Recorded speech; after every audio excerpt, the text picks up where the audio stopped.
It was just your typical Seattle day. Light and dark clouds intermingling together, sprinkling throughout the day, wind blowing near constantly. I was sitting in mine and Anna's office when the boss came in and dropped 2 huge boxes on my desk, nearly spilling my coffee all over my keyboard. He walked out of the room and left me to the case. I wiped off a few drops of coffee that made it onto my suit. I sighed. You'd think more boxes would mean an easier case to solve, more evidence, easier to find the suspect, but no. Generally speaking, the more boxes the bosses handed me, the more work I had to do. My partner, Anna, wouldn't be pleased either. I sighed and sipped my coffee for a few, unfortunately short minutes, staring at the boxes in front of me. After much internal bargaining, I stood up and opened the first box. When I peered inside, I noticed it was full of DVDs, journals, crime scene photographs, physical evidence such as hair, bits of flesh, nails, blood samples. This already looked like it was going to be one of the most gruesome cases of the year. I looked at the clock and decided to take the boxes home and organize them. I left the office building and walked into the crisp autumn air. It struck me that not many people were out that evening. It was just after 5 o'clock. Shouldn't more people be getting off work? I reached my car, put the boxes on top of it, unlocked the door, and piled in. I put the boxes on the passenger seat of my beat-up car and started to drive home.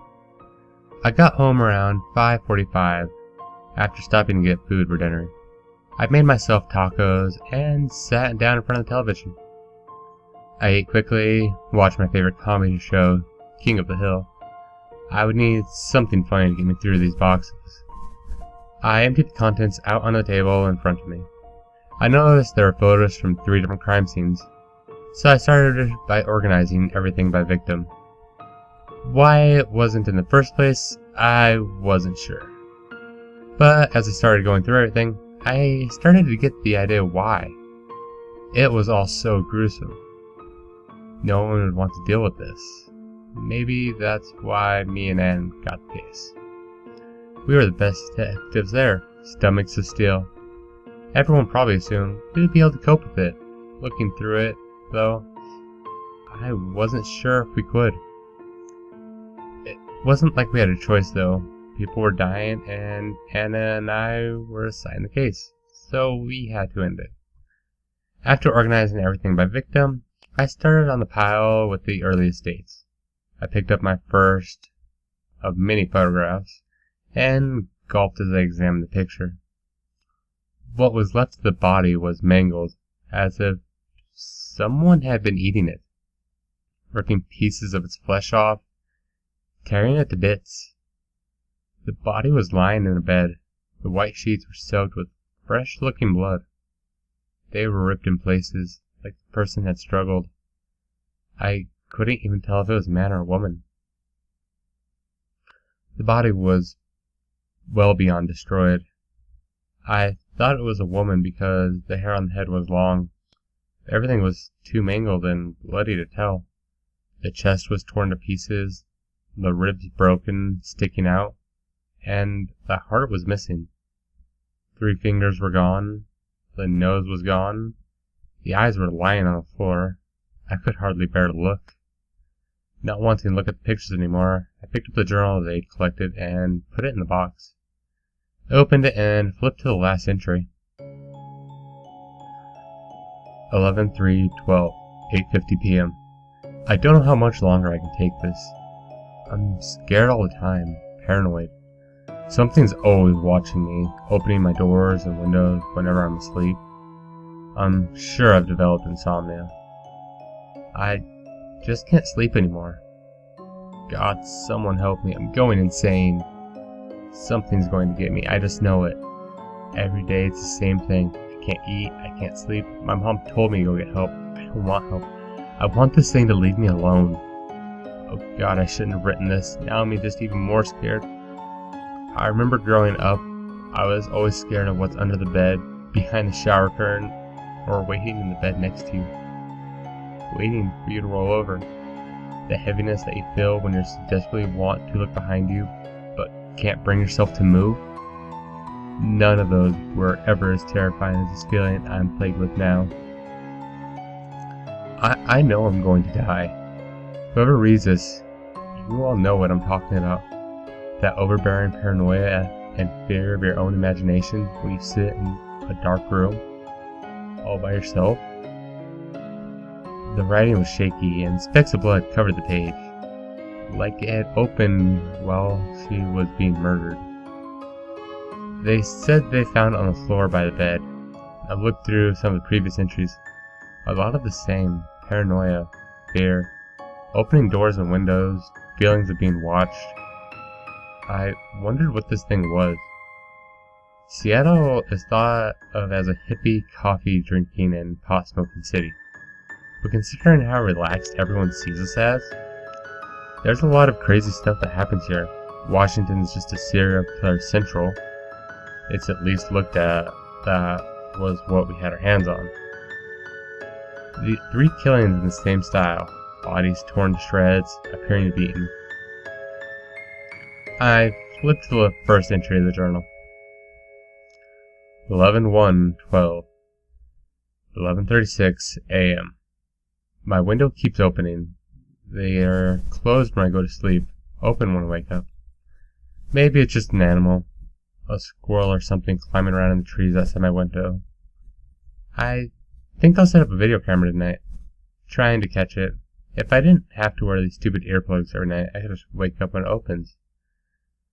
It has a really bad squeak when we open it. If the baby would just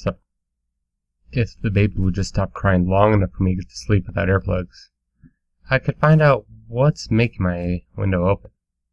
Those darn neighbors. The first entry in the journal was only 3 days before the last entry. Things escalated quickly after that. All the rest of the entries showed panic and fear. She was terrified after the first night of filming. It was getting hard for me to handle this.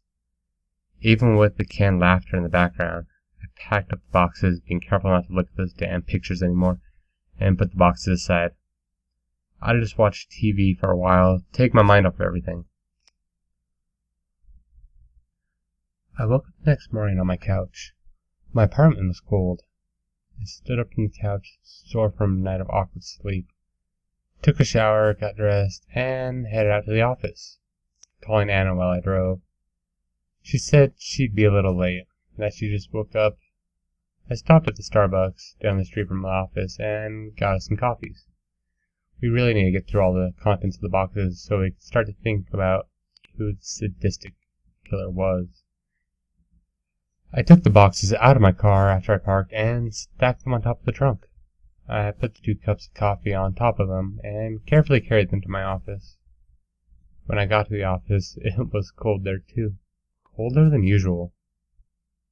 I turned on the heat and took a sip of my coffee, leaving my suit coat on. Anna arrived 10 minutes after I did and gratefully took the coffee. "So what do we have?" she asked.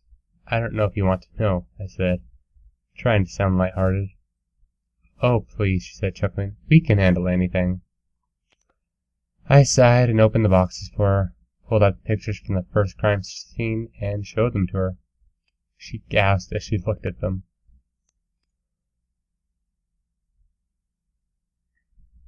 I saw tears well up in her eyes as she put her hand to her face and grabbed the photo. I'd shown her the only picture I looked at thoroughly. I could understand her disgust. What kind of sick freak can do this sort of thing to somebody?" she said, more quietly than usual. "The psychotic nutjob stole her heart. He tore her to shreds. What? Who can do that?" "I don't know, Anna. I was wondering those same things last night. I only looked at that picture before I couldn't do it anymore. After that, I started reading through the journal the first victim had been keeping. I grabbed it out of the box and opened it to the first entry. I read it to her, and the few from the second day where she was starting to panic. What do you think? Could it be her ex? Whoever she and her ex are? She talks about something standing outside her window, so maybe he was stalking her. It's possible, Anne replied. But have all three of these victims dated the same man? I don't know.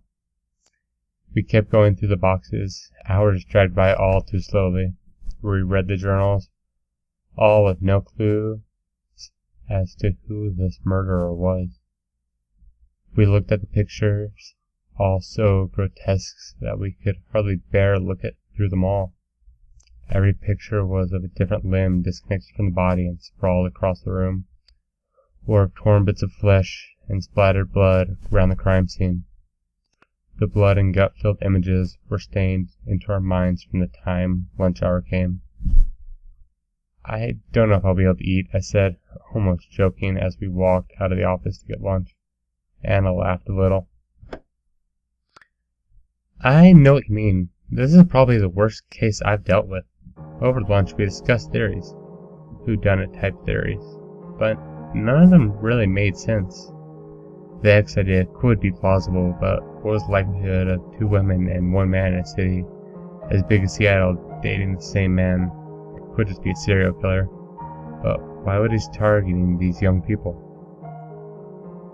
Maybe they knew some of the same people, and one of the people had been to be a psychopath. There were just too many options to narrow it down this early in the investigation. After the last few hours of work, Anna took one box holding one case home, and I took the other two. I was going to watch the DVDs they had found on the crime scene. I got home and made myself some dinner, sat down on the couch. After eating, I popped in the DVD labeled Night 1 and watched. I fell asleep 10 minutes in though, woke up the next morning almost late again. I made my way back to the office as fast as I could and told Anna I'd fallen asleep and didn't manage to get through the whole thing. She said it was okay, that we could watch one or two of them then. We situated ourselves around my computer and put the first disc. Nothing much happened except the near constant cries of a baby. We fast forwarded through the first few hours, but stopped when we saw something strange. Someone, something, crawled up the tree outside our window and sat there, unmoving. All we could see was a black silhouette of a strange figure.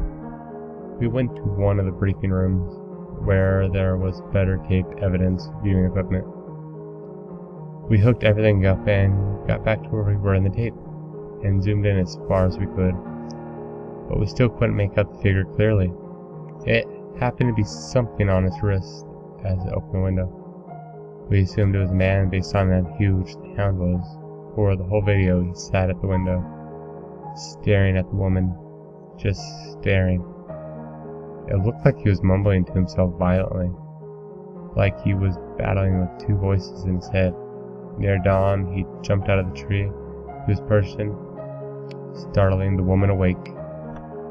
Anna looked at me in horror when the video ended. I didn't know what to say, so I just nodded at her. I'll take the rest of the tapes and watch them tonight, I said, sparring her insanity. Go home, take a break. She nodded at me and stood up to leave. I followed her even though it was still only lunch hour. I went home, DVDs and soda in hand, to watch the videos before the Christmas party. Definitely not an activity that encouraged holiday spirit. But what else could I do? I walked into my apartment, dropped the DVDs and soda down on the couch, and went to make a sandwich. When I came back in the living room area, the window was open. I don't remember opening it. I tried to brush it off as nothing.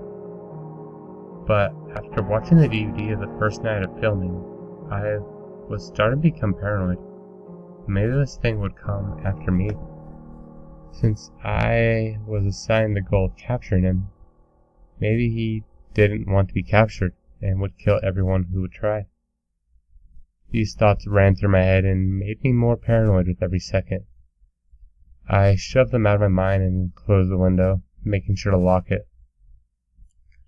I ate my sandwich quickly, gulped down some soda to wake me up, and put on the next DVD. It started off the same, except the woman had left a candle lit by the window. Probably so she could see who was there. It didn't help me much, though. I could make out what looked like bracelets dangling off of his wrists, clanking whenever he moved. He pressed his hands and face against the locked window. I couldn't make out any eyes, hair, or even a human face.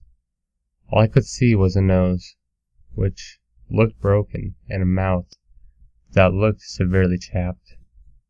The whole video progressed the same way the first had. He stood there till dawn, watching, muttering. I wished I could see what he was, but at the same time I didn't. Just from his outline he looked grotesque. The second video ended with the creature leaving just like he had the night before. I remember reading on the third day the woman had called the police. I don't remember anyone telling me that someone had called, claiming that they were being stalked by night, or claiming someone was standing outside her windows at night. She also wrote in her journal that she called someone to come stay the night with her. During his interview, we found out he was her cousin. I know he found the body. He woke up screaming in the middle of the night, but claimed he couldn't open the door in time to save her. He was held as a suspect in custody inside a mental hospital. That incident had caused severe mental damage. He refused to discuss the event and only muttered to himself. He was the second victim this killer had claimed. I turned on all the lights in my apartment, becoming paranoid myself. Before I watched the next and last DVD, I opened up the woman's journal again and read through the entries she had written on her last day. 11/3/12, 5:17 p.m. I called the police. They won't help me. They don't believe me. They think I'm crazy. I tell them someone with something on his wrists and an ugly face keeps opening my windows and trying to open them if they're locked. But they just don't care. Called Bill and asked him to stay over tonight. I put the next DVD in and prepared for what I was about to see. I don't think anyone could successfully prepare themselves for that, though. What I saw was beyond horrific. It wasn't grotesque. It wasn't horrifying. It wasn't appealing. None of those words would suffice in describing the sights I had to sit through. The DVD started with her locking the windows and closing her curtains. Her cousin walked in the room and reassured her, rubbing her arm. "I'll be in the next room," he said to her. The woman nodded and walked away. She lit 2 candles and put one next to her bed and one by the window. We found them on the floor, both labeled Vanilla Honey Stress Relief Candle. The woman curled up under her blankets, facing towards the window. A few hours passed with nothing happened. Even just fast-forwarding through the DVD was suspenseful enough to make my heart race. I would fast-forward for a few minutes, press play, and watch for a few seconds, just in case the murderer came in. I didn't want to miss it, even though I really did want to. At around 2 a.m. in the tape, I pushed play and went to the bathroom. As I closed the door, I heard a loud crash and ran back in the living room, my fist raised. I looked around and saw no broken items. I started to hear loud thumps. I went to my door and looked back through my peephole, but no one was at my door or my neighbors. My heart was pounding even harder than it was before. I went back into my living room and something got louder. I looked at my TV screen and the camera was shaking. I knew this was it. I sat on my knees in front of my TV. My palms were sweaty. My hands were shaking. I felt as if I was going to puke, thinking about how she was about to die and I was the first to witness it. The door opened slowly, eerily, opposite her bed. The man trudges into the room, dragging his feet. The door swings closed behind him, without him even touching it. He makes his way to the side of the woman's bed. The side with the candle. The flame flickers as he moves closer and closer to the bed. His steps were loud and slow. Thump, thump, thump. Finally, he makes it to her bed. He only looks at the camera for a split second before he turns his back and faces the woman. I'm not sure what I saw. Whatever it was disgusting. I couldn't make out any eyes. His spine stuck out of his back. His whole body was naked. He was tall. 6'5", probably. The bracelets on his wrists were not bracelets at all, but shackles with broken chains. He had them on his ankles too. No one mentioned this was a rape murder. But with this naked man standing beside a woman's bed, what else could I think? As he stands there, I heard muttering in a low, menacing voice. I couldn't make out what he was saying. He bent over, slowly, eerily, and lifted the woman's hair, smelling it deeply. She started to wake up and rolled over, mumbling, "Bill, what are you doing?" When she saw what was waiting for her, she screamed. After less than a few seconds, I heard pounding on the door and Bill yelling, screaming, begging to be let in, asking what was going on. But the door, which wasn't barricaded, wouldn't open. The woman starts panicking, struggling to get out from under her blankets, and falls to the floor in the process, with speed that I didn't think this creature or human could possess. He was then on top of the woman, ripping the woman's fragile body into pieces. He ripped and tore bits of skin off, threw them around the room. He was laughing menacingly, getting progressively louder and more joyous at the woman dying beneath him. I couldn't see what was going on, but the sheer horror of the situation made my imagination run wild and made the situation even more terrifying.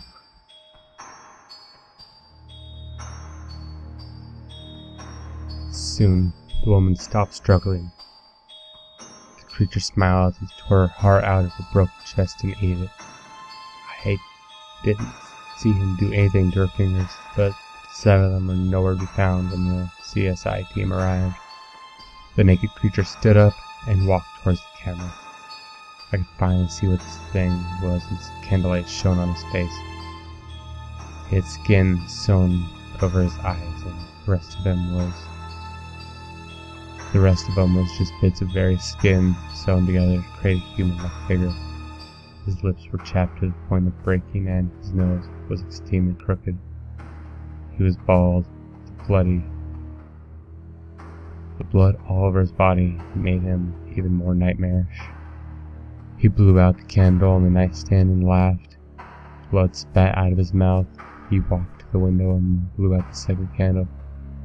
Breaking the window, he jumps out. All the while, Bill is screaming. I sat in silent horror and began to hear thumping again. Terrified, I walked slowly around my house, searching for the source. I found nothing. The last room I checked was my bathroom. I opened my shower curtain, and just as I did, the bathroom light exploded, nearly giving me a heart attack. Okay, I said to myself, I need a break. Just gonna go to the Christmas party now, take my mind off this. As I walked out of the door, I thought of what this creature would be called. Stitch. Little did I know the horrors that awaited me in the weeks to come.